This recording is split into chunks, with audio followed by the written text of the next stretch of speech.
नमस्कार शेतकरी मित्रांनो, तुम्हाला उत्पन्न दाखला, जात प्रमाणपत्र, डोमेसाईल, नॉन क्रिमी लेयर किंवा रेशन कार्डसाठी कोणती कागदपत्रे लागतात हे माहीत नाही का? तर हा व्हिडिओ शेवटपर्यंत नक्की बघा. कारण आज आपण सर्व महत्त्वाची माहिती अगदी सोप्या भाषेत जाणून घेणार आहोत. नेमके 7 कागदपत्र काढण्यासाठी तुम्हाला कोणकोणती कागदपत्रे लागतील ते सुद्धा या व्हिडिओच्या माध्यमातून अगदी सविस्तर माहिती हे तुमच्यासमोर घेऊन आलेले आहोत. त्यासाठी हा व्हिडिओ शेवटपर्यंत पहा. चॅनलवरती नवीन आला असाल तर आपल्या चॅनलला लाईक, शेअर आणि सबस्क्राईब करायला विसरू नका. चला तर मग व्हिडिओ सुरू करूया. शेतकरी मित्रांनो, सर्वात प्रथम तुम्हाला उत्पन्नाचा दाखला जर काढायचा असेल, तर तुम्हाला काय करायला पाहिजे ते समजून घ्या.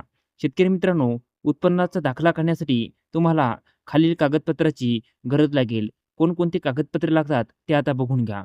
तलाठी यांचा 1 किंवा 3 वर्षाचा उत्पन्नाचा दाखला लागेल. त्याच्यानंतर रेशन कार्ड लागेल. तुमच्या कुटुंबाचं रेशन कार्ड लागेल. त्याच्यानंतर आता तुम्हाला जर का डोमेसाईलचा दाखला काढायचा असेल, तर त्याच्यासाठी तुम्हाला कोणते कागदपत्र लागतात ते सुद्धा बघून घ्या. शेतकरी मित्रांनो, डोमेसाईल म्हणजे रहिवासी दाखला आणि यासाठी स्वतःचा शाळा सोडल्याचा दाखला, त्याच्यानंतर रेशन कार्ड व तलाठी रहिवासी दाखला हे कागदपत्रे तुम्हाला लागणार आहेत. त्याच्यानंतर राष्ट्रीयत्व म्हणजेच नॅशनॅलिटी. तुम्हाला नॅशनॅलिटी काढण्यासाठी कोणकोणते कागदपत्रे लागतात ते आता इथे समजून घ्या.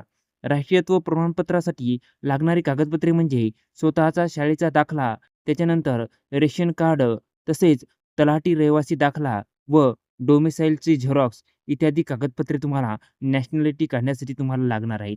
त्याच्यानंतर शेतकरी मित्रांनो, शेतकरी अल्पभूधारक प्रमाणपत्र तुम्हाला जर का काढायचं असेल, तर त्याच्यासाठी आता कोणकोणते कागदपत्रे लागतात तुम्ही इथे बघून घ्या. शेतकरी मित्रांनो, शेतकरी किंवा अल्पभूधारक दाखल्यासाठी 7/12 उतारा आणि 8 उतारा हे लागणार आहे. त्याच्यानंतर वडिलांचा व मुलांचा रहिवासी दाखला, त्याच्यानंतर रेशन कार्डची झेरॉक्स व मुलाचा शाळा सोडल्याचा दाखला हे कागदपत्रे तुम्हाला लागणार आहेत. या कागदपत्र काढल्याच्यानंतर तुम्हाला अल्पभूधारक प्रमाणपत्र लागणार आहे.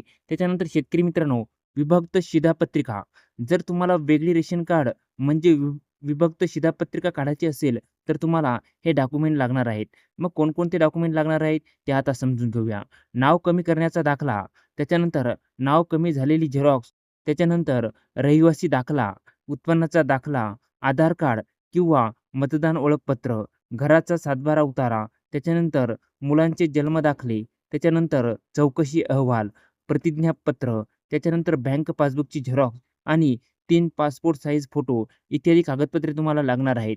इत्यादी कागदपत्रे दिल्याच्या नंतरच तुमचं विभक्त शिधापत्रिका ही निघणार आहे. त्याच्यानंतर 6वं म्हणजे non creamy layer. Non creamy layer प्रमाणपत्रासाठी तुम्हाला स्वतःचा शाळेचा दाखला, त्याच्यानंतर रेशन कार्ड, रहिवासी दाखला, तहसीलदार यांची 3 वर्षाची उत्पन्नाचा दाखला व जात प्रमाणपत्र इत्यादी कागदपत्रे लागणार आहेत. हे कागदपत्रे काढल्याच्यानंतर तुम्हाला तुमचं नॉन क्रिमिनल निघणार आहे. त्याच्यानंतर आता जात प्रमाणपत्र.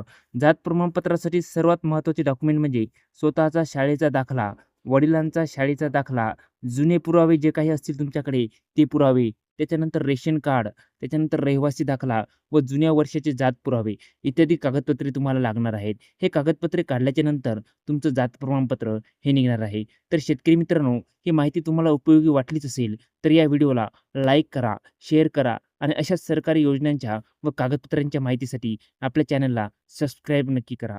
धन्यवाद मित्रांनो. जय हिंद, जय महाराष्ट्र.